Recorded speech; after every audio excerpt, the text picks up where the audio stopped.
Hello, hello, hello. I'm Rudy and welcome to this third episode of School of Live Streaming. Today we're going to talk about choices you can make about hardware and software. But before we do that, first a little bit of news. Thanks XKeys for sponsoring the show. XKeys is the company that knows how to push the button.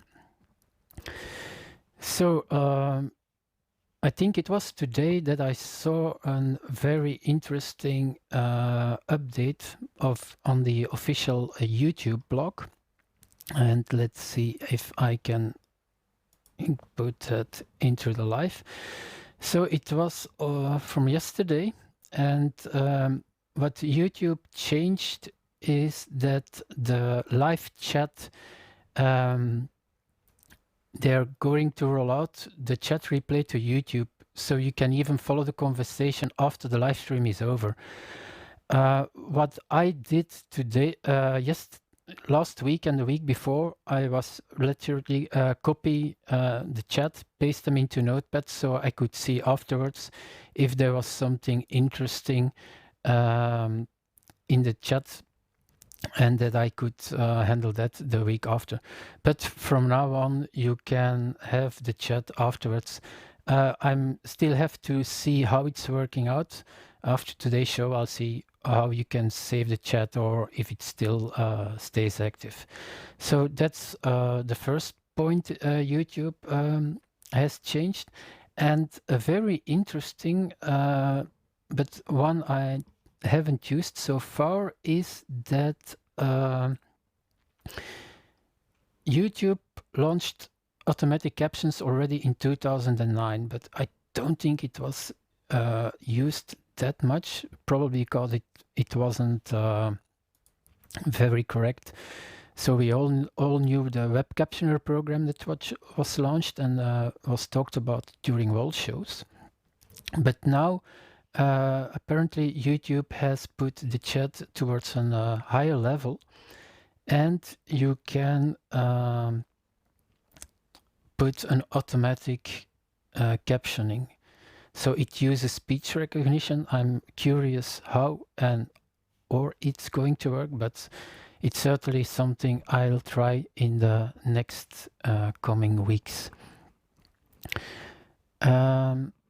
I see here in the chat that there is no intro music lesson. Yes, Giles, because I'm literally a music. I don't know anything about music, but I'll hope in the coming weeks that we can put a decent intro. Okay, what another thing for YouTube, but that's you can add a location tag, and for the big guys, you can use the super chat. Super chat is something that for you have, I think you need 10,000 subscribers or so, and then people can use the chat and can say, oh, I give you $5, I give you $10.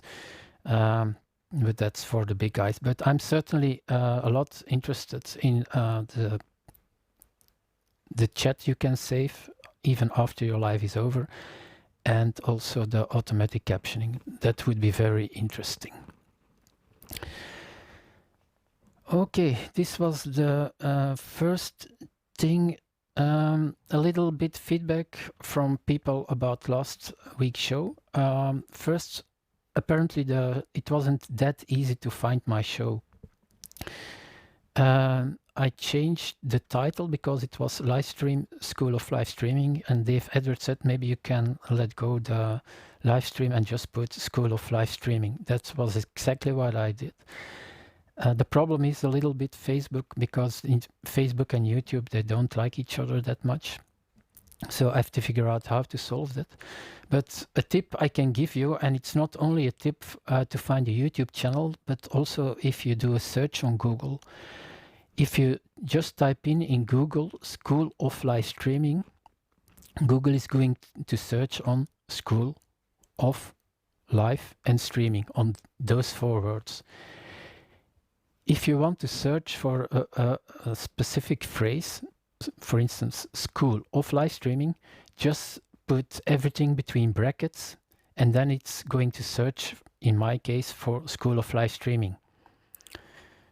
let's say that you, for instance, are looking for bed and breakfast in London, and you type just in bed and breakfast London, it's going to search for all the individual words. If you put everything in brackets, it's going to give you immediately a list with bed and breakfasts in London. So that's for a search in Google. Another point of critique about last week's show was that I need to pay more attention on my PowerPoint slides, because the font size was sometimes a little bit too small. What was very correct. So that's a point to take into consideration if you show something live, that watch your font size so people can see everything. And the last one, the last point people were telling me, that was the PowerPoint. It was, I think, half an hour without showing my face. I know that not everyone likes it, but some people asked that I show myself a little bit more during the presentations, and this is what I'll try to do. Okay, so the last thing I want to show you before we going to talk about the topic of today is how you can contact me. And if I'll go to you just go to my website, and when you go here to contact us, please feel free to put here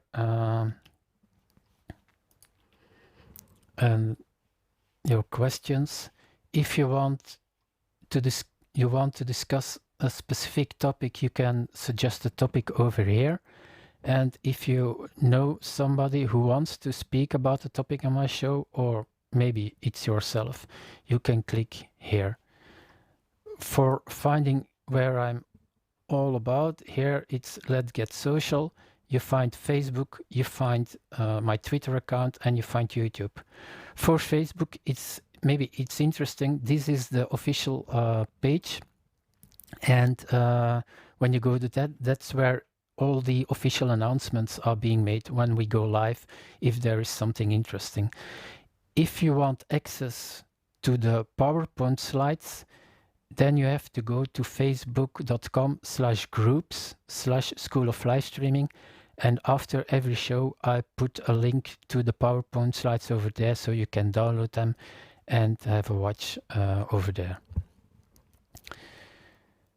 So then it is time for the shout out of the week, and the shout out of the week is a very special one, I think, this week, because there is a social organization, and this social organization is called Madewell. So as you can read here on their website, at Madewell we provide a wide range of constructive, purposeful and positive day opportunities for people with learning disabilities, physical disabilities and mental health diagnosis. So you're probably going to ask, what has this to do with your show? But two of the Walls guys, Giles and Martin, they put together a few shows for the people at Madewell, and that they teach the people there how to work with cameras, with audio, with green screen. And I really encourage you to go to the website, click here on the show, and you can see how those people are really enjoying the show. To make it a little bit easier for you, and now I just closed an input over here, so because the the link on YouTube is not always that easy. So I created a link, schooloflivestreaming.com/Madewell. If you put that URL in your browser, you're immediately going to be forwarded to the YouTube channel of Giles, where you can follow this magnificent piece they put together.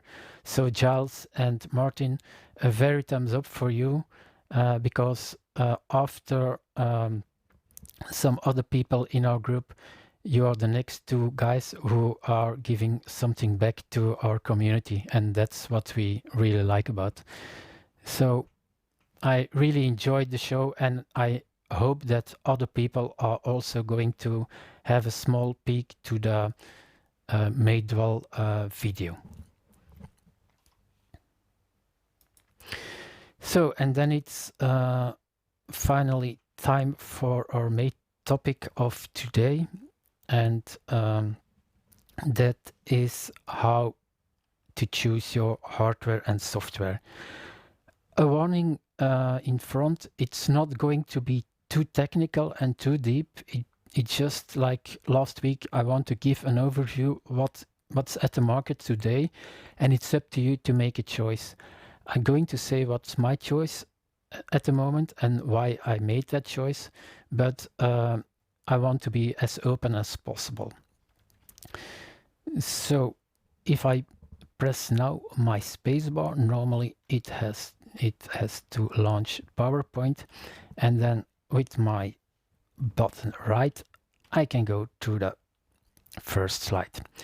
So maybe one of the decisions you have to make is desktop versus laptop, and it's maybe already a difficult decision to make. Performance can be the main factor in your decision. A desktop is still a little bit more performant than a laptop. Recent laptops with the big graphic cards of NVIDIA are really good, and it's up to you. Am I going to stay at the same place, for instance, because then we're talking about mobility, or do I want to take my laptop with me? Do I have enough space on my desk to put a desktop, an extra screen, or am I cramped? Those decisions are decisions you have to make yourself.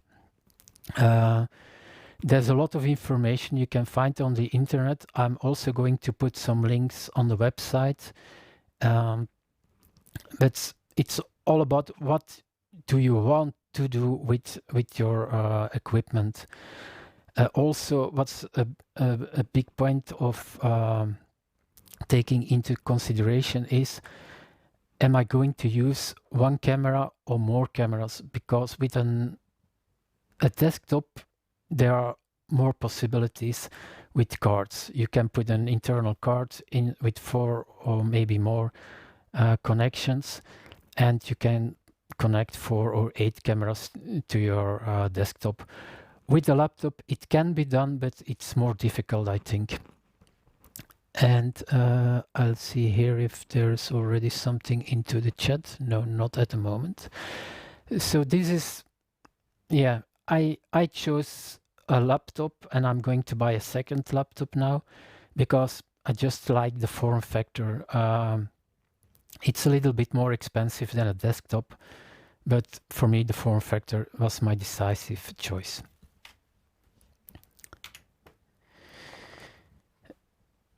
The next one, and on the vMix side, and vMix is the program I'm using at the moment, and the program that most of us are using. But what I really like about vMix is they put a lot of information on their site, and the link is there on the slide, but I'm also going to put it into the show notes. vMix at the moment has 4 systems that I recommend. You're not forced in buying all those cards, those chips, but it gives you an idea. You can print it out, go to your local shop and talk with the people and ask if it's okay. if you need something more or something less. So they have 3 desktop systems at the moment on the website. The first one is the Emerald system, which is for camera streaming. Then the second one is the Ruby. It's a big one with 8 cameras and for 4 camera instant replay. And the latest one, but they're more expensive, is the Obsidian for 4K streaming. They showed it on one of their live shows, and it's a beast, but it costs a lot of money.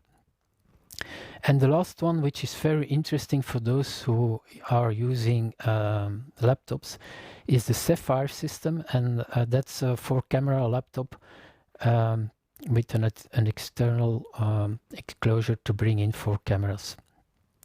But that can give you an idea what you need for a computer, desktop and laptops.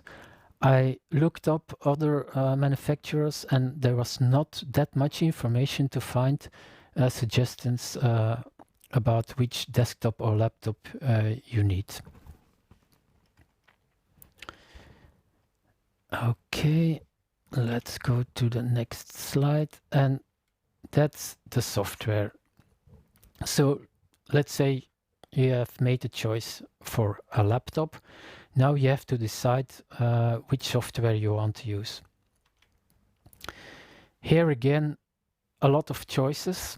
I'm just going to tell you a little bit about the most used ones at the moment. The first one is a really interesting one. It's OBS Studio. I haven't used it so far, but I'm certainly going to test a few options. It seems a lot of people are using OBS because it has NDI integration, and they use it even in combination with vMix. So I'm going to do a few tests with OBS, which is free, by the way, and it's the only software that's available for every platform. So it's available for Linux, it's available for macOS, and it's available for Windows.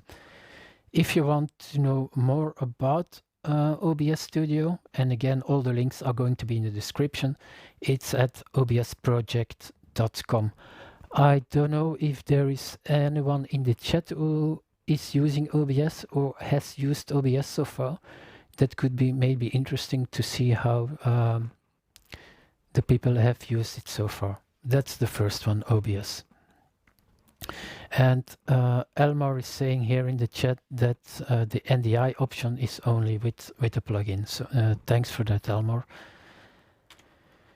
The second one I found is, and it's XSPLIT Broadcaster. XSPLIT Broadcaster is used a lot by gamers, and I saw yesterday something on the live.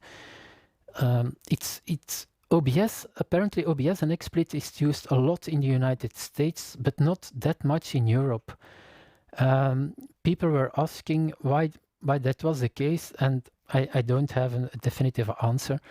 Here it's more about vMix and Wirecast. XSPLIT is not that much used here, but I'm not in the gaming world, so maybe gamers are using more and more XSPLIT here. XSPLIT is also a free program. It's only available for Windows, and you can find it on xsplit.com/broadcaster. And I see that Giles played with OBS and NDI. He played with it, and it can be really great. So it's certainly OBS I'm thinking a program that a lot of us can maybe put a look in. It's free.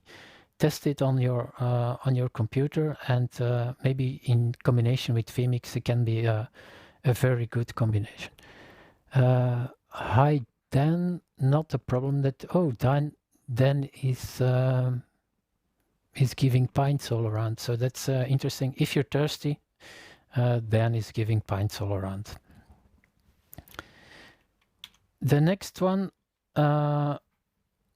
is Mimo Live. When I was starting a few years ago with my first steps in the live streaming world, I was using Boinx TV, which was a rather interesting program, I played a lot with it. It has one big disadvantage, and that was that it was a real memory hog. And I haven't used Mimo Live so far, but that was the big problem. What I don't like about Mimo Live, even without using it, is the price point they are using. It's like Adobe, so you're paying $20, $90 a month, or $199 a year. I want to pay once for a program and then for the upgrades, but every month, it's a personal preference, of course, but I don't like it. It's only for Mac OS, and you can find it on boinks.com/MimoLive. So the next one, and I think the one before last, is Wirecast. Of course, I think everyone here in the chat knows Wirecast. It's available on Mac OS and Windows. 2 versions are available, the Studio version and the Pro version.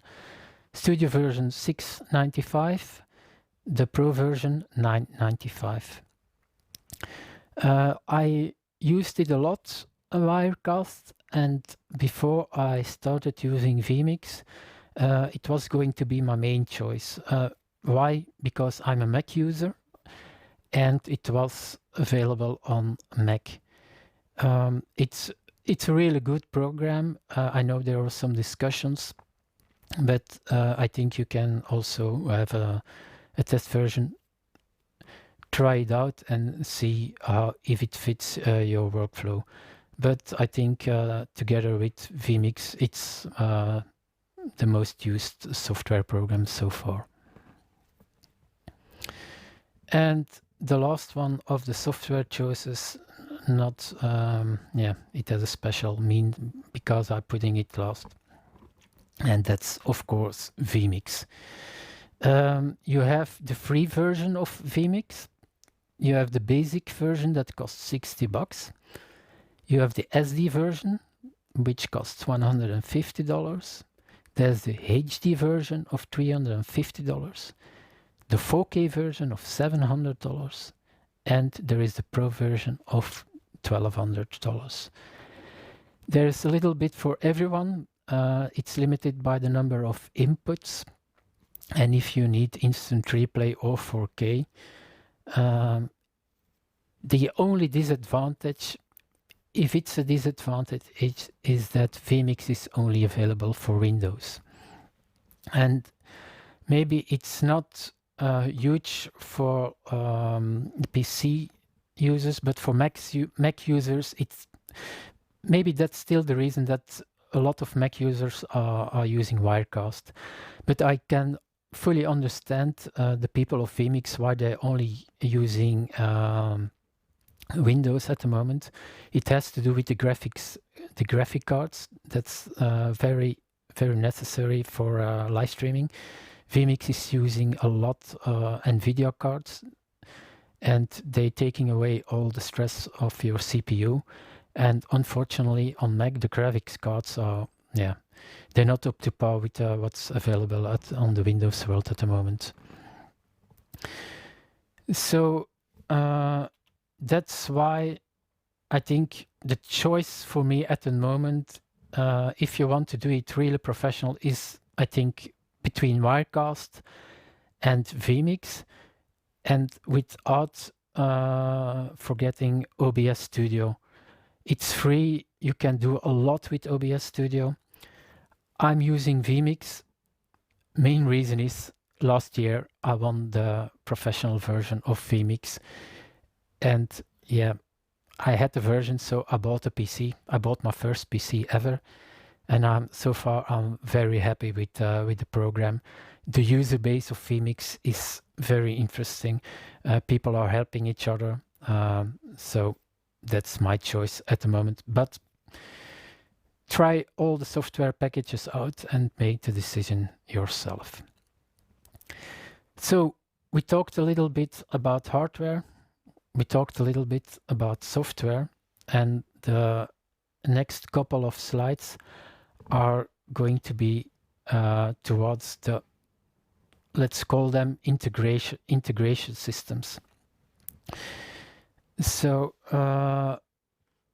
integrated systems are systems like this one, for instance, and I'm going to show, because there's so much choice, I'm going the ones that I know, and I'm going to show them the least expensive ones towards the very expensive ones. That can give you an idea what's possible. To work optimal with those systems, you're always going to need a laptop or so to put in lower thirds or other stuff.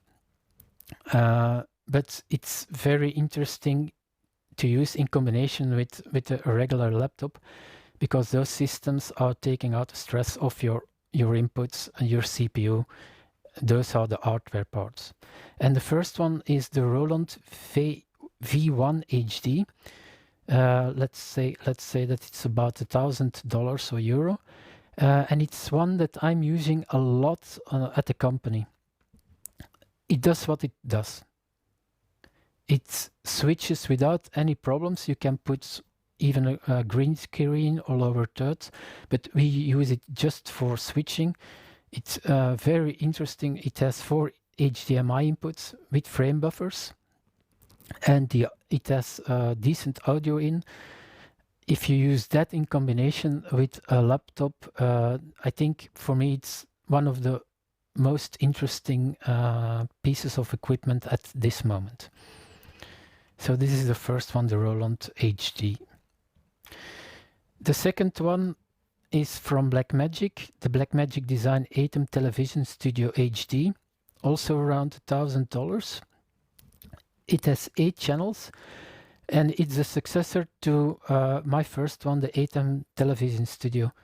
What's a big plus, this piece of equipment is it has regular buttons to switch your cameras. It's 2/3 of a 19-inch size, and when you combine it with a 1/3 for the recording, you can have a switcher and a recording piece in one rack unit. So it's very portable.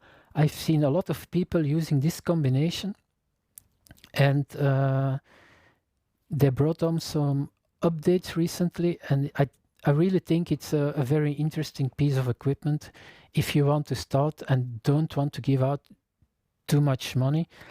There is you can use an iPad or a PC to do the switching or so, but if you just want to switch cameras, you can use this one. Another one, and it's kind of a maybe a special one in this series, is the SLINGSTUDIO. It's a piece of equipment I like to test once because it's working via Wi-Fi, and I've seen people doing great stuff with it in combination with wireless cameras, iPhones, iPads. Again, we are in the $1,000 price point. You can have 10 simultaneous inputs up to 1080p 30. And if I'm lucky, I'm going to test one in maybe next month or in 2 months, so I can give you some feedback how this piece of equipment is working. There is some, the cons are people are saying, yeah, it's via Wi-Fi. So that's something you, and it's not always that reliable, as we know, Wi-Fi, but it can be very interesting to see if this piece of equipment can help you for your live streams. So certainly something to look out for. The next one is the ROLAND V1 SDI. It's the same as I showed you in the beginning, but it's the SDI version. It's about $1,500, 1,800 euro. It has 3 SDI inputs and 2 HDMI inputs. I know a guy that's using the SDI version, and so far he said, I never had any problems with it. it's doing its job. Apparently the Roland switchers are very reliable, but yeah, that's how to see. Let's see if there's something in the chat I can give you. Yes, BLACKMAGIC can be a bit pricey and not always reliable. That's totally true.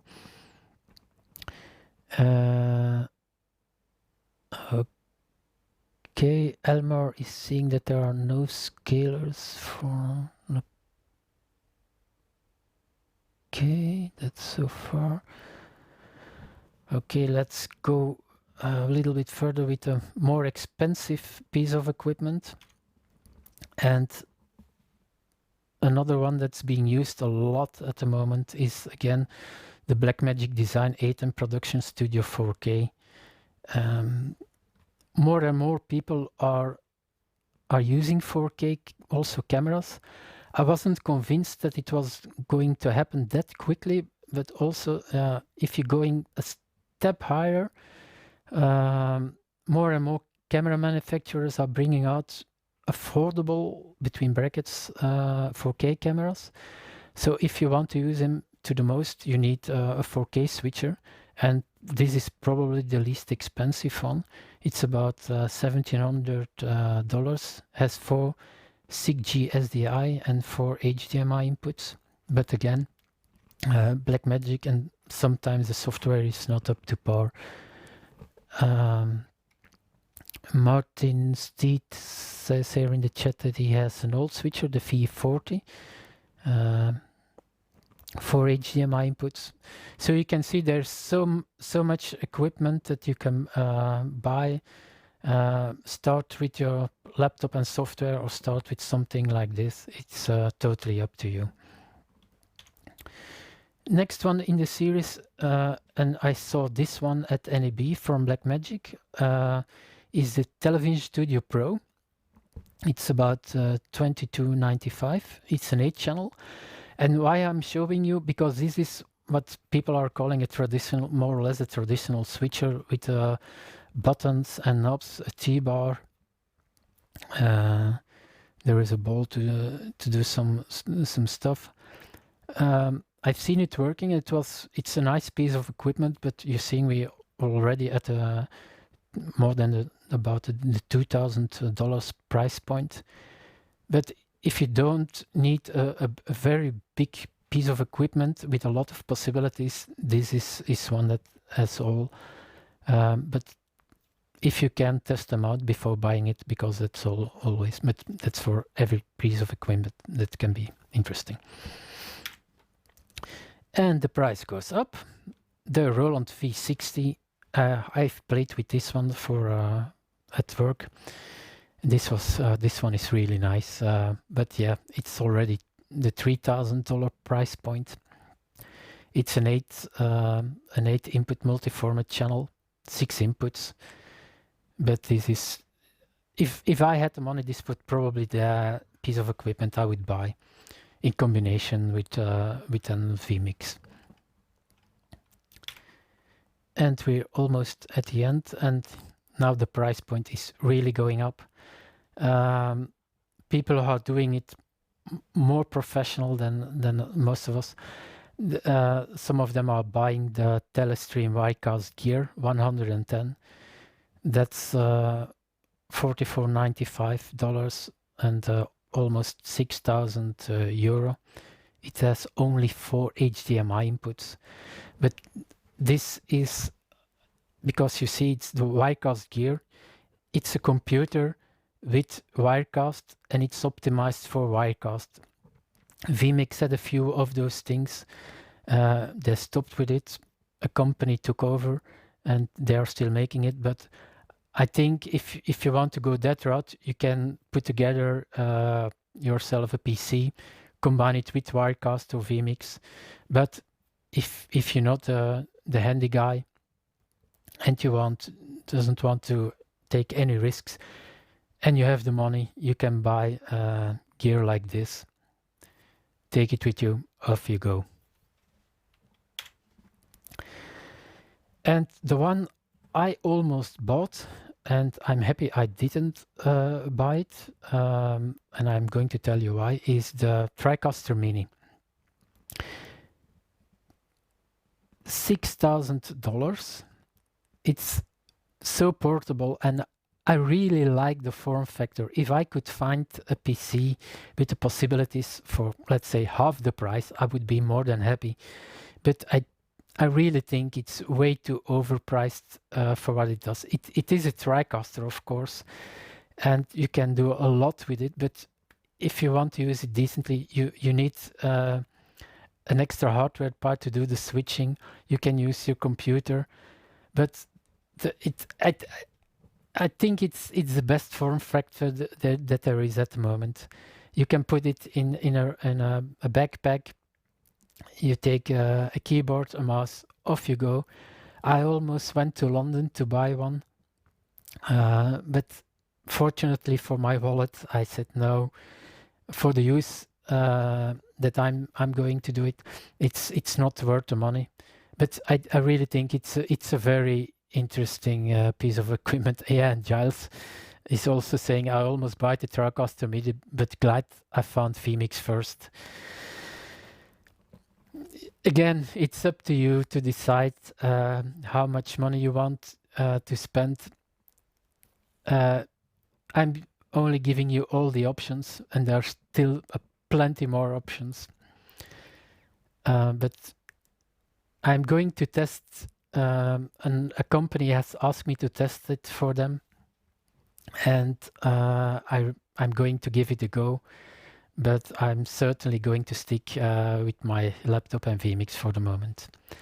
And the last one I want to show you is, of course, again, from NEWTEK, the TRICASTER TC1. A lot of big companies and professional broadcasters are using this switcher, but yeah, have a look at the price point. $15,000 without the hardware switcher. It has 16 channels. It can do almost everything you want. I'm convinced, and it's maybe a very dangerous assumption I'm going to make, but someone who knows vMix from A to Z and has the ability to bring in 16 inputs, that he can do exactly the same as this one. But here everything is, of course, in the box. You have the software. Connect your mouse, laptop, and screen, and you can start creating a big production. But again, you can do that with Wirecast and vMix. But this one is probably in the broad professional world one of the most used pieces of equipment there is. That's it for today. I'll have a quick look at the live stream, and there is an interesting one at in the social media. I'll put a few up for you. John is saying, got to admire Rudy professionalism at filtering out the golden comments amount to Tom's foolery. Well, I'm not filtering out any comments, but it's because I have to look almost everywhere. If there is a comment, I have to show that really all the comments are interesting. An interesting comment of the social media is from our sponsor, XKeys, Dan Slider, and Dan is saying that TRICASTER has native support for XKeys, only for the XKeys, not the T-bar. So people who wants to buy a TRICASTER Mini, for instance, and they want to combine it with an XKeys, could be a very cost-effective solution, but you don't have the T-bar. And there is a question here in the chat for Dan. Does TRICASTER support the lights on XKeys? Could you give an answer on that, Dan?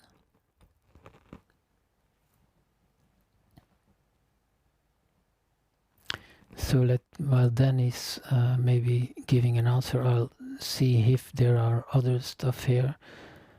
Yes, John is saying who needs a roof above their head, sell the house and live under the TC1. That's also a possibility.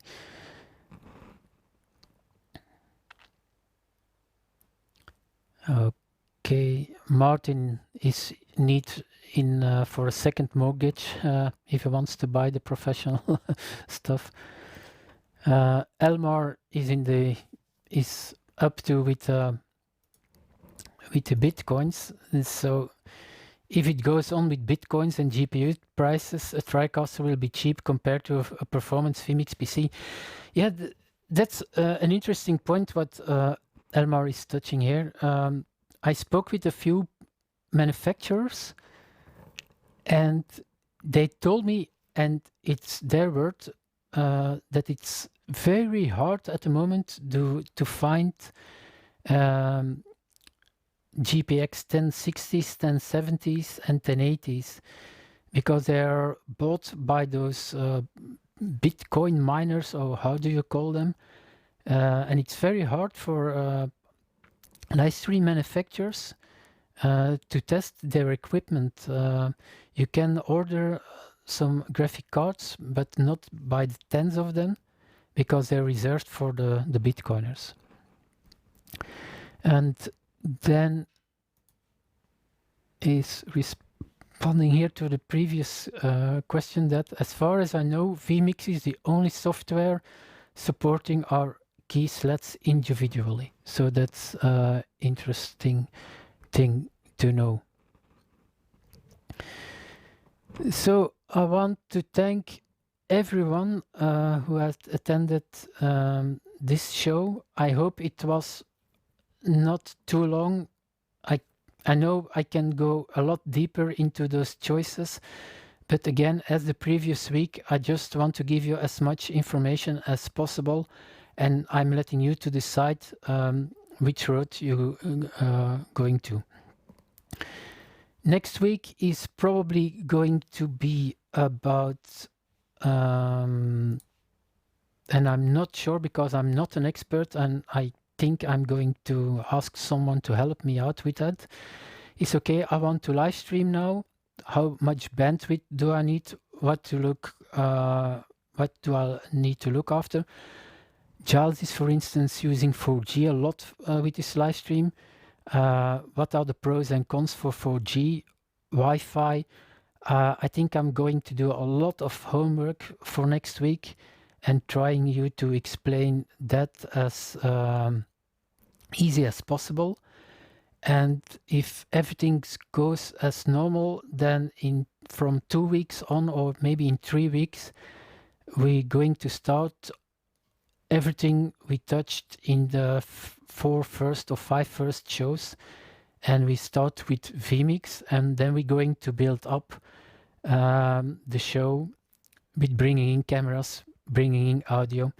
We're going to touch social media.